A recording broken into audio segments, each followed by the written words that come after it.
Hello, everybody. This is Wade Wacker, and this is Money in the Bible. This is this week's show, and today we're not going to talk about specifically a money objective or something that was in the Bible from the money. We're just going to flat out start talking about that we are being attacked. We are at war, and if you've watched the news and been around it, you are starting to see that they're flat out coming after churches, flat out coming after Christian statues, the Ten Commandments. They're coming. It's happening a lot quicker than all of us even thought. And it's time that we instead of being passive, have to start being more active. Otherwise, our freedom of practicing Christianity is going to be taken away. And not only Christianity, that's the one being heavily attacked because that's the easiest one for people to go after, but it will be all. So today I'm going to concentrate on what we can do as Christians with our wallets. Because no matter what, everything is run by economic impact. They can all say that they're all for this and they're all for that.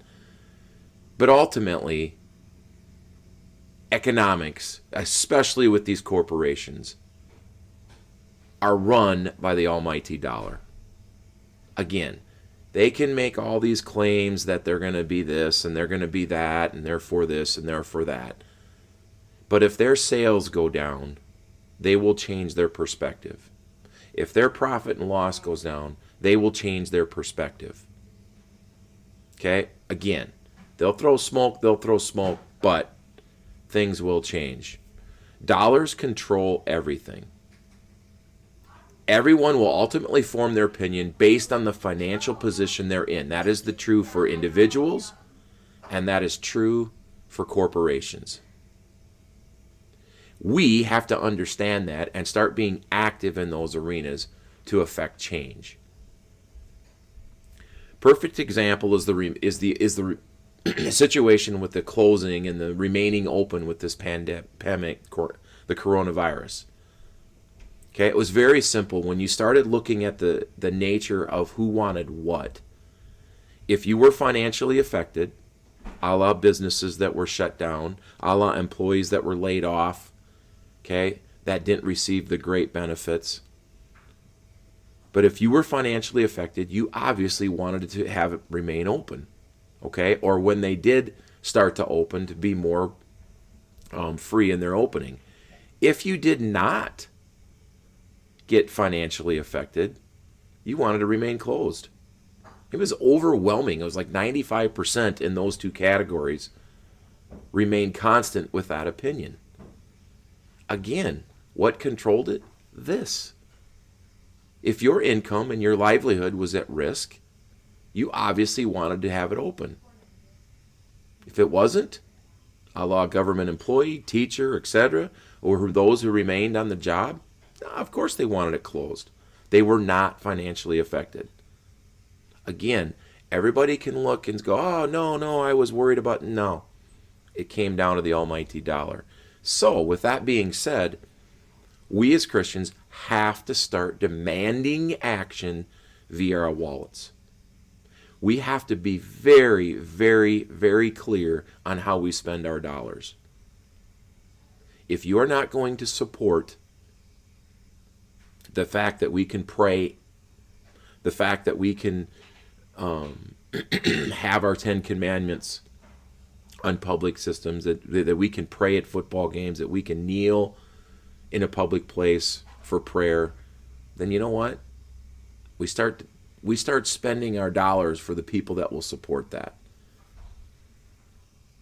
And here's the issue. We have the numbers. 70% of the people in this country say that they believe in some form of Christianity. 70%. If that's the case, then let's affect the change. And let's make that change by start spending our dollars accordingly. For example, consumer spending. Nike recently reported a 48% drop in sales. Okay? Now, we can all argue why. We know it's somewhat pandemic related, but none of the other apparel companies had that much of an effect. So you start wondering, maybe we are. Maybe the people are starting to getting fed up that the corporations are being political. You know what? You never used to in the 70s, 80s, and 90s, you never used to see corporations get political. Did not happen. You didn't see athletes get political. You didn't see sports teams get political. Okay? They just stayed in their sector and did what they did best. Nike, make shoes and apparel. Okay, and commercials. They had good commercials. Okay? Athletes just did their job. They were paid to be an athlete. Okay? Of course they have every right, but don't do it on the job. You want to make your political opinions everywhere you want, that's fine. Just don't do it on the job. So, Nike, to affect change, we can start allocating our resources to companies that are Christian friendly. Yes, we have to be diligent. And no, they're not going to be perfect. Okay? There is no company that can be perfect in that arena, but you all know who was taking that step to go much more anti-Christian. And those we need to really, really, really avoid. In the following weeks, I'm going to come up with companies that you can really start saying, I really have to consider whether I want to put my resources and support what they are supporting. Trust me, the almighty dollar will affect change. They'll change their attitude right like that. Okay? Right now, corporations do not believe Christians matter, or they do not believe that they will change, that they still want their stuff. They will not say. And why? Why would they not believe that? Christians have not said anything for years. Okay, they have not been actively involved in any of this for years, so why would they think that? In fact, atheist groups have done a tremendous job of that. They affect change like that. They go into boards of corporations. They instantly start to boycott Christian Chick-fil-A. They get the media behind them. Okay? And the frustrating part is they're a minority. Numbers are on our side. We start demanding that from our advertising dollars, saying, hey, you know what? We do not want to watch those commercials on those channels. You start demanding that, it will happen. But until we do, we're just going to keep getting pushed, until we get to the point we have no freedoms left. And again, numbers are on our side. Okay, so the first part was it, consumer spending. Be active in boards. Demand people on financial boards of corporations that are Christian friendly. Demand with our wallets that we spend accordingly. Okay, and demand with our advertising dollars who we're going to watch and what type of ads we're going to watch. Okay, there's two parts to this. There's the education system, and then there's the education financial system. Let's address the education system first. We need to demand change inside our public schools. It starts from grade school to middle school to high school, and particularly colleges. They are public schools. They receive public tax dollars. We need to be active in demanding change to curriculum.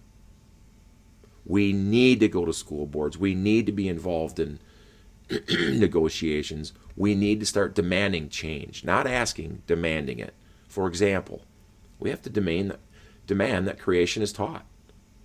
Okay? You can still teach the other, okay? But alongside of it, here is an option of how this whole thing started. Okay? Right now, just one option is taught. Evolution. We need to demand, there's another option. It's called creation. And let the power of thinking start taking over and allow that child to go, hey, there's two ways this thing could have started. So we need to demand that it's taught. Sex education, we need to demand that it's male and female. Science proves it. So why are we allowing schools to put a gender line and allowing 52 different genders to be taught? Why are we allowing that? It's inexcusable. So we need to demand change. We need to be activists in these areas. We need to get on the school boards. We need to be involved in negotiations of teachers and what they teach and salaries. And we need to be a part of referendums. If there's going to be a referendum at the school, we start demanding, okay, but this is what we are expecting as taxpayers. We're expecting this, and from you. That's what we're expecting. We have every right to. We're taxpayers. Okay? Education curriculum has been controlled since the 1950s by anti-Christian groups. It was in their game plan. And they've done a masterful job of removing. We have to start demanding it in courts and especially with our dollars. And that brings me to the second phase of the education financial system. This is where we can really start affecting change. We need to start demanding that tax dollars be spent towards a moral playing field. Okay, we can't have this anti-moral situation being taught in our schools. We have to start going, nope, you know what? It's not going to work. We have a say. We are going to start participating in that field. We must make sure private schools get equal tax dollars. Okay? And if public schools do not want to change and they push us aside, then we have to start sending our kids to private schools in a much bigger fashion. It's already started, but we need to go to the next level. And that means we need to set up charitable organizations that will help students get to those private schools. Let's help fund those private schools that are teaching the curriculum that we believe in. You know, we give our tax dollars or we give our charitable contributions all over. We need to start demanding that, okay, if public schools aren't going to change, then we will not be sending our kids to private schools. And again, everything is run by this. They get payments according to enrollment. If enrollment goes down, it will affect change. So let's start these organizations. Let's start these charitable organizations that say, okay, we're going to go into this city and we're going to help get students to these private schools. We will help fund that. We will help, whether through scholarships or directly to the school so they do not have to charge very much. Okay, we have the dollars, Christians. Let's start being laser focused on how we do it. Not only those charitable organizations that will go from the student-based, we'll also start creating charitable organizations that will fight for teachers that have the Christian view. And that will be actually activists in schools and college. Yes, I'm using that word. I hate that word, activist. But at this point, we have to be. So we start going to these colleges and saying we demand that teachers are not squashed if they have a Christian view. If you want to go see this, go to Iowa State. The dean or the head of their education department, Hector Avalos, is an absolute brutal person on Christianity. He will squash it at every chance he gets. And he is the head of their complete department. What do you think is going to be done? And we're allowing a public university to do that. Again, it's very simple. Stop giving them the dollars. If we stop giving them the dollars, they will be forced to make change. So this is probably my number one piece of advice of what we have to start doing is we have to stop giving to the scholarships at these public schools. Do not do that. As a Christian, you cannot do that. It is infiltrating what they want you to do. They want you to send your kid there, and they want to form their opinion based on an anti-Christian format. You can argue this all you want, but that's what is being done at the public universities around this country. And the quickest way to change that is dollars. So let's stop funding that by giving to these universities. And we need to start demanding when we do booster clubs for sports club teams at colleges, or season ticket packages when you buy it. Yep. You need to call and say, you know what? I got a problem with this. Okay? Science buildings are built on those public universities, and they are teaching filth. So, quickest way to do that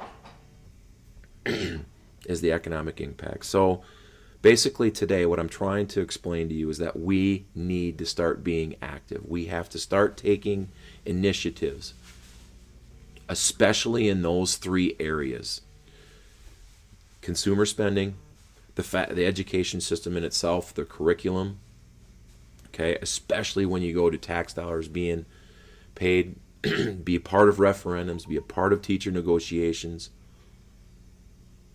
And then, most importantly, the education financial system. Let's stop supporting it.